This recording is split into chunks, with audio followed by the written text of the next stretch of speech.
존 칼빈의 기독교 강요 45번째 강의를 시작하겠습니다. 이 강의는 존 칼빈의 기독교 강요 제2권 16장 13절부터 17장까지입니다. 13절에서 칼빈은 사흘 만에 죽은 자 가운데서 다시 살아나시며에 대해서 다음과 같이 말하고 있습니다.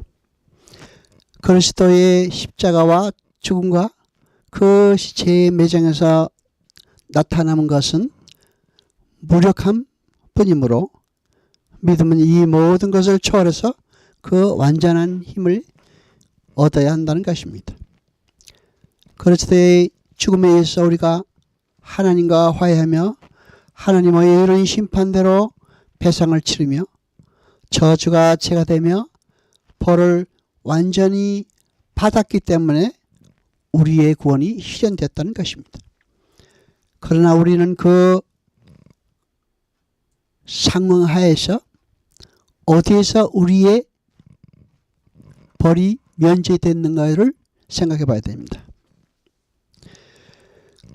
우리는 그의 죽음에 의해서가 아니라 그의 부활하심으로 말미암아 거듭나게 하사 산 소망이 있게 되었다고 말합니다.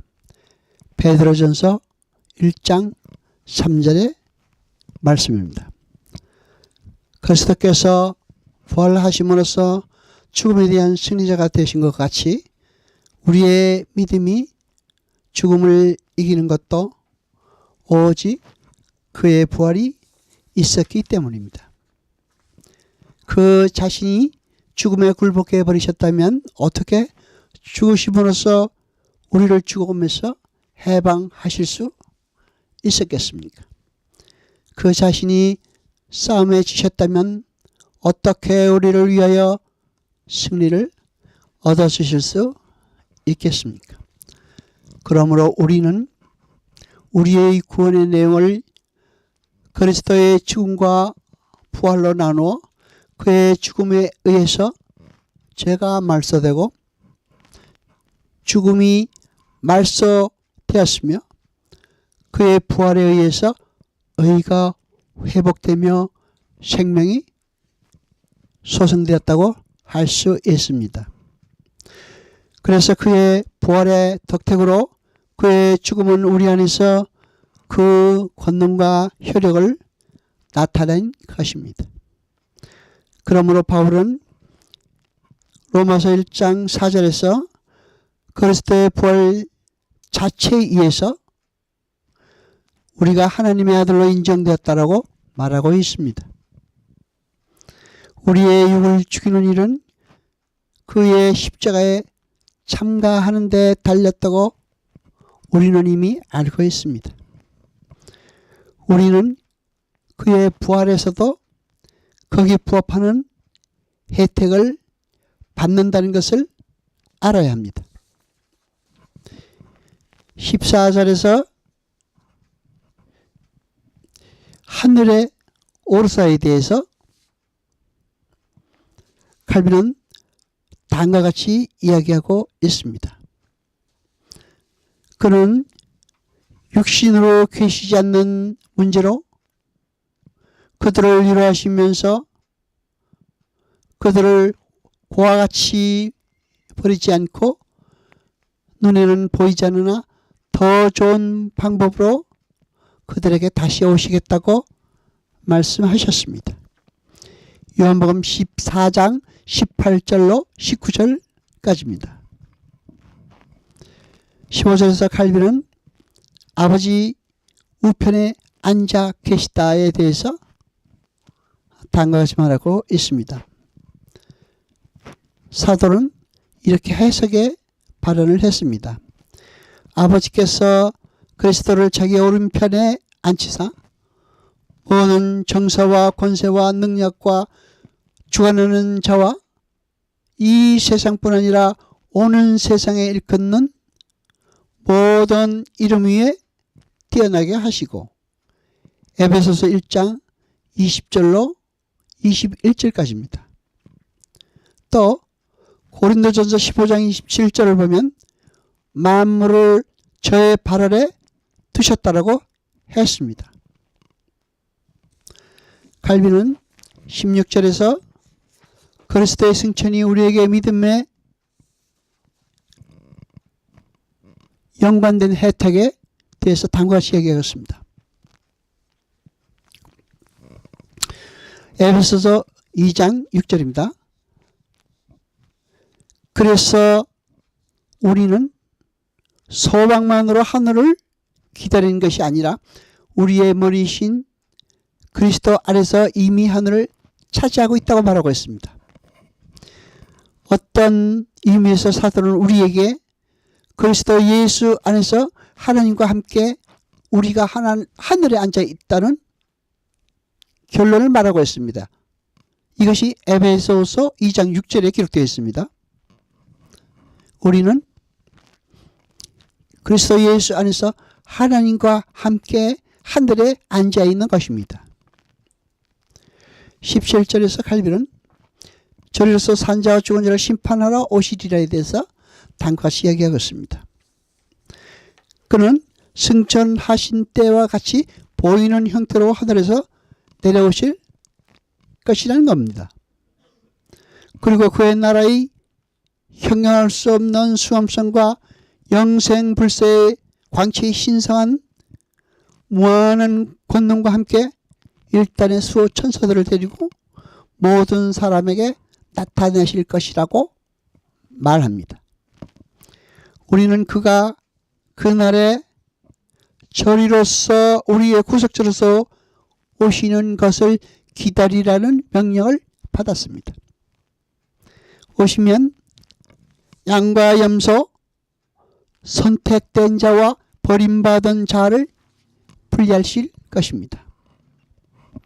생사간에 아무도 그의 심판을 면하지 못할 것입니다. 나팔 소리가 땅끝까지 울려 모든 사람을 심판대 앞으로 부를 것이며 그날에 살아있는 사람들과 이미 산 자들 사이에서 죽어간 사람들이 모두 소집될 것입니다. 갈비는 18절에서 심판자가 구속자라고 말하고 있습니다. 우리에게는 놀라운 위로가 생기는 것입니다. 우리를 심판하실 이는 자기와 함께 심판하는 영예를 나눠주시기로 이미 결정하신 불이라는 것을 우리는 깨달아야 한다는 것입니다. 그리고 우리가 깨닫기 때문이라는 것입니다. 우리의 믿음의 역사 전체가 성경에 간명하고도 질서 있게 요약되었으며 성경의 순수한 증언에서 보증을 얻지 못하는 것은 하나도 포함되지 않았다는 것입니다. 이 점을 이해한다면 우리가 저자 문제로 불안을 느끼며 남과 논쟁할 필요가 없다는 것입니다. 우리는 구원 전체가 또 모든 부분이 그리스도 안에 포함되어 있다는 것을 알고 있습니다. 그러므로 그 가장 작은 부분이라도 다른 데서 구하지 않도록 주의해야 하는 것입니다. 그리스도 안에서 각종 선한 것이 풍성하게 장만되어 있으므로 다른 데서 찾을 수 있는 것이 아니고 찾을 것이 아니고 갈 것이 아니라 이 원천에서 마음껏 우리가 즐겨야 한다는 것입니다. 그래서 그리스도만으로 만족치 않고 이런 희망 저런 희망으로 떠도는 사람들도 있습니다. 또는 주로 그리스도에 관심이 있지만은 생각의 일부를 다른 쪽으로 돌린다는 데에서 그들은 바른 길에서 떠나 있는 사람들도 있는 것입니다.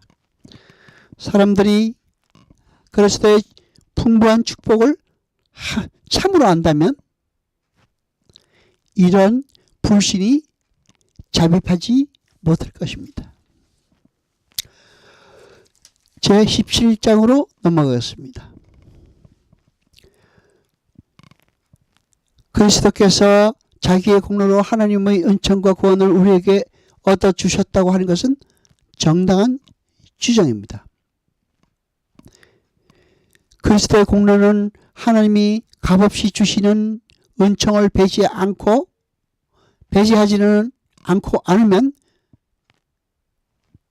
우리는 그 은총을 받을 수가 있는 것입니다.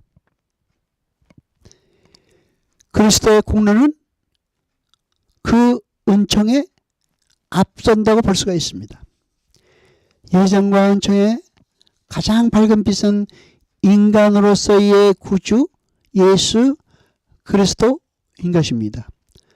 그는 선행하는 어떤 행위나 믿음의 공로로 의해서 그 공로나 행위의 믿음으로서가 아니라 자기 안에 있는 인간성으로서 이 일을 성취하셨습니다. 그러므로 우리는 우리의 머리 되신 분을 은총의 토대로 인정을 해야 됩니다.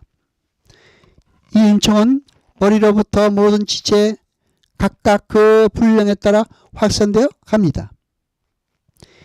이 사람이 은총을 받아 처음부터 그리스도로 된 것 같이 모든 사람이 같은 은총에 의해서 믿음의 시초로부터 그리스도인이 되는 것입니다. 칼빈은 2절에서 성경은 하나님의 은총과 그리스도의 공로를 연결한다고 말하고 있습니다. 하나님이 이 세상을 이처럼 사랑하사 독생자를 주셨으니 이는 저를 믿는 자마다 멸망치 않고 영생을 얻게 하려 하심이니라. 요한복음 3장 16절입니다. 아멘. 우리에 대한 하나님의 사랑을 막는 것이 없도록 하나님께서는 우리를 자기에게 화해시키는 수단으로 그리스도를 임명하신 것입니다. 바울은 우리가 그리스도 안에서 선택됐다고 가르치고 동시에 우리는 같은 그리스도 안에서 은혜를 받았다고 첨부하고 있습니다. 하나님께서는 창세 전에 사랑하신 자들을 어떻게 은혜로 받아주기 시작하셨습니까? 오직 그리스도의 피로 자기와 우리를 화해시키심으로 자기의 사랑을 나타내신 것입니다. 죄로 인하여 하나님에게서 멀어졌던 우리가 하나님의 노임을 풀기 위해서 그리스도의 희생으로 값없이 의롭다함을 얻은 것입니다. 성경이 증언하는 그리스도의 공로는 무엇입니까? 그리스도께서는 복종에 의하여 아버지 앞에서 참으로 우리를 위해 은총을 얻어 주셨습니다. 그러므로 우리의 죄 때문에 우리를 미워하시던 하나님이 그의 아들의 죽음에 의해서 노여움을 푸시고 우리에게 호의를 가지게 되셨다는 것이 바울이 말하는 뜻입니다. 4절에서 칼빈은 그리스도가 대신함에 대해서 말하고 있습니다. 그리스도의 공로에 의해서 우리가 은총을 받았다는 그리고 받았다고 말하는 것은 그의 피로 우리가 깨끗이 되었으며 그의 죽음으로 우리가 대속되었다는 것을 말하는 것입니다. 여러분, 구약의 상징들은 그리스도의 죽음의 힘과 권능을 잘 가리키고 있습니다. 히브리서 9장 26절을 보면 다음과 같이 기록되어 있습니다. 그리스도는 자기를 단번에 제사로 드려서 죄를 없게 하시려고 세상 끝에 나타나셨느니라. 아멘. 우리는 정죄를 면하고 그리스도께서 그 정죄의 짐을 지셨다고 또한 사도 베드로는 말합니다. 칼빈은 5절에서 그리스도의 죽음은 우리를 구속하기 위한 대가이다라고 말하고 있습니다. 하나님께서 그리스도의 죽음으로 구속의 대가를 주신 것은 바울은 하나님의 은총이라고 찬양하고 다음에 그리스도의 피가 우리에게 의를 얻어 주셨으므로 우리는 하나님의 심판 앞에서 안전하게 설 수 있도록 그 그리스도의 피에서 피난처를 찾으라고 우리에게 말하고 있습니다. 율법을 지키는 것이 의라면 그리스도께서 그 짐을 담당하시고 마치 우리가 율법을 지킨 것 같이 우리를 하나님과 화해시킨 것이 공로가 되어서 우리에게 하나님의 호의를 얻어 주셨다는 것을 부인할 수 있는 사람은 아무도 없다고 말하고 있습니다. 그리스도를 위하여 너에게 은혜를 주신 것은 다만 그를 믿을 뿐 아니라 또한 그를 위하여 고난도 함께 받게 하심이라. 아멘. 스콜라 파들과 같이 그리스도께서는 자기를 위해 공로를 세우신 것이 있느냐라는 질문은 어리석은 질문입니다. 여호와 아버지 하나님 거룩하시며 세세토록 영광과 찬송 받으소서. 말씀을 들을 때 깨닫게 하시며 우리로 진리를 알게 하소서. 이 모든 것 감사드리며 우리 주 예수 그리스도 이름으로 기도드리옵나이다. 아멘.